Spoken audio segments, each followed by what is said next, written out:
Baik, Assalamualaikum warahmatullahi wabarakatuh. Di video kali ini saya akan menjelaskan bagaimana cara mencari suku ke N dari deret Fibonacci menggunakan metode Dynamic Programming pada bahasa C++. Dan ini berkaitan dengan mata kuliah Desain dan Analisis Algoritma. Nah, sebelumnya kita ketahui dulu ya, bagaimana deret Fibonacci itu. Nah, jadi ini contohnya. Deret Fibonacci yang dimulai dari angka 0. Jadi aturannya seperti ini. Angka 0 dan 1 ini defaultnya, default dari awal. Terus cara kita mengetahui angka selanjutnya adalah angka 1 ditambah dengan angka 0, yakni dua angka sebelumnya. 0 tambah 1 berarti 1. Kemudian selanjutnya lagi 1 tambah 1, 2. 1 tambah 2, 3. 2 tambah 3, 5, 3 tambah 5, 8, dan seterusnya. Jadi di deret Fibonacci seperti itu. Nah, sekarang kita ingin tahu nih, misal kita mau cari suku keempat dari deret Fibonacci itu berapa. Nah, kalau di sini kan kita bisa lihat ya, suku keempat berarti dimulai dari sini 0, 1, 2, 3, 4. Nah, berarti suku keempatnya 3. Nah, bagaimana kalau kita ingin mencari suku yang ke 50 atau mungkin yang ke 70? Nah, pasti angkanya akan sangat banyak dong ya. Nah, maka dari itu kita akan membuat sebuah kode program untuk memudahkan kita mencari deret Fibonacci ini, suku ke N dari deret Fibonacci ini. Nah, cara yang pertama sebenarnya ada dua cara yang umum di sini. Nah, ini cara yang umum yang pertama ya. Kalau kita ingin mencari suku ke-5 misalnya, berarti kita harus menjumlahkan suku ke-4 dan juga suku ke-3, yakni dua angka sebelumnya. Umumnya seperti itu. Misal nih, kita mau cari suku ke-4 yang tadi 3. Berarti kan kita ingin menjumlahkan suku kedua dan juga nilai kedua dan juga nilai ke-1, barulah kita mendapatkan hasil 3 di sini. Nah, seperti itu. Nah, tapi ada juga cara rekursif. Nah, kalau cara rekursif ini, program itu tidak bisa mengingat dua nilai sebelumnya, tapi dia akan mengerjakan dari awal banget.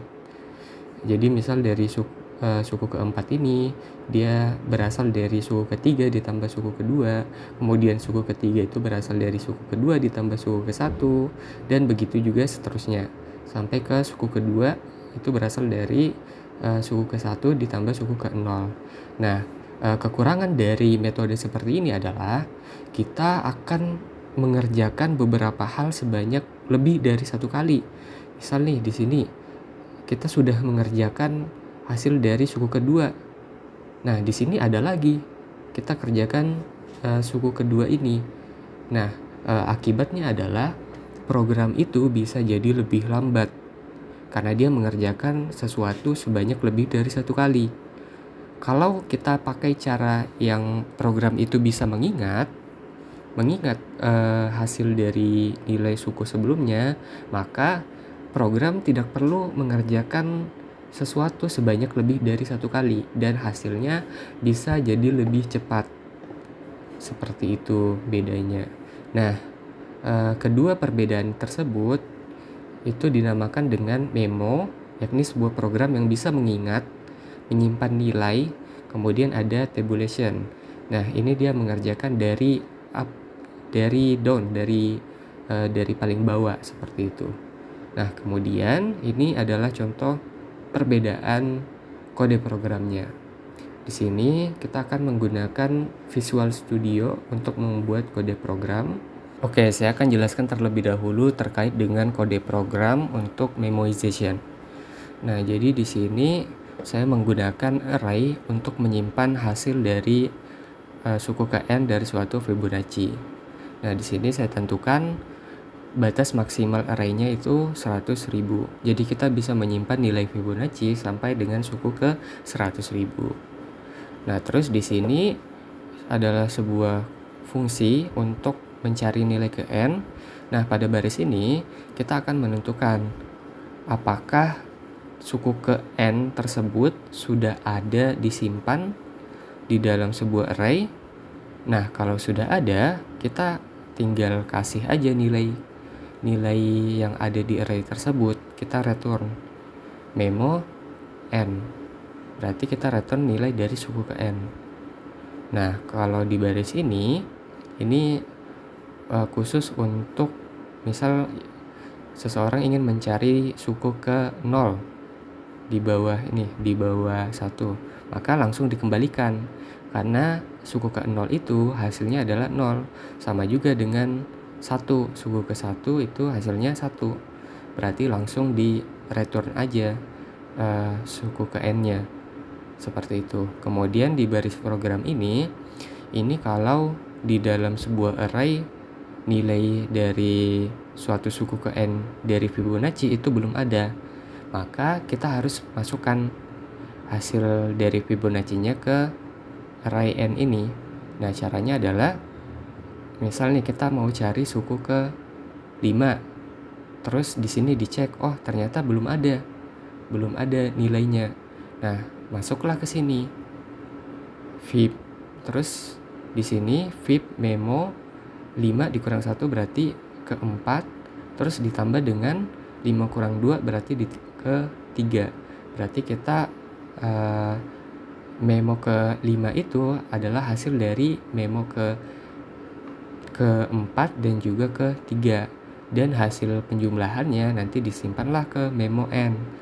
Nah, terus nanti hasil yang telah disimpan itu di return juga dengan baris program ini, seperti itu. Kemudian di sini adalah in main-nya.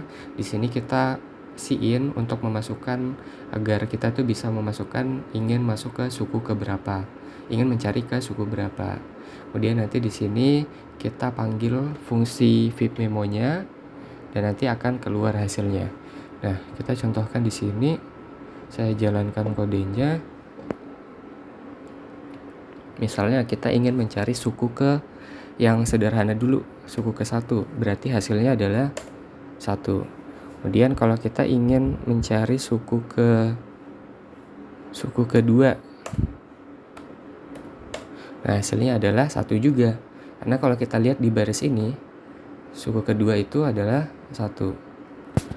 Nah, kalau kita ingin mencari suku ke 3 misalnya, hasilnya 2. Ini sudah sesuai ya. Oh ya, suku ke 0 ini juga sudah sesuai. Nilainya adalah 0. Nah, kita ingin coba mencari suku yang nilainya besar, misalnya 50. Nah, hasilnya seperti ini. Ini bilangannya sudah sangat banyak, baru ke suku ke 50. Nah, karena kita menggunakan tipe data, di sini kita menggunakan tipe data long. Nah, setiap tipe data itu pasti punya batasan nilai.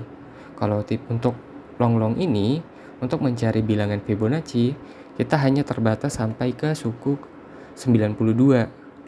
Kalau lebih dari 92, nilainya akan error. Nah, di sini bisa kita lihat ya. Untuk nilai dari suku ke 92, nilainya sudah seperti ini, banyak sekali satuannya di belakang. Nah, jadi kalau kita coba ke suku ke 93, itu nilainya sudah akan error. Sini bisa dilihat nilainya menjadi minus yang menandakan error. Nah, seperti itu. Nah, untuk kode program memoization ini, itu keunggulannya adalah dia akan lebih cepat hasil keluarannya, karena kita sudah tahu, kita sudah menyimpan nilai-nilai yang ada ke dalam array ini, maka untuk perhitungannya bisa jadi lebih cepat, seperti itu. Kemudian mungkin di sini kurang terlihat ya, karena di sini juga sudah cepat hasilnya walaupun kita sudah ke suku 92. Mungkin kalau kita ingin mencari suku ke 1000 ataupun ke 10.000, itu bisa terlihat waktu eksekusinya seberapa lama, seperti itu. Kemudian selanjutnya saya akan menjelaskan tentang kode program untuk tabulation di sini. Baik, untuk kode program tabulation, di sini kita juga tetap menggunakan array, tapi array di sini difungsikan untuk penjumlahan saja. Jadi nilai dari hasil Fibonacci-nya itu tidak disimpan, tapi hanya untuk penjumlahan. Nah, di sini kita bisa lihat ya. Di sini diatur maksimal array-nya itu di angka 100.000 sama. Terus di sini ada baris program. Kalau sama seperti sebelumnya, kalau nilai suku ke n-nya itu yang dicari 0 dan 1, berarti langsung dikembalikan saja nilai 0 atau 1 itu. Nah, kemudian di sini untuk membuat array table-nya, nah di sini untuk menuliskan terlebih dahulu default nilainya yakni 0 dan 1. Kemudian di sini adalah perhitungannya.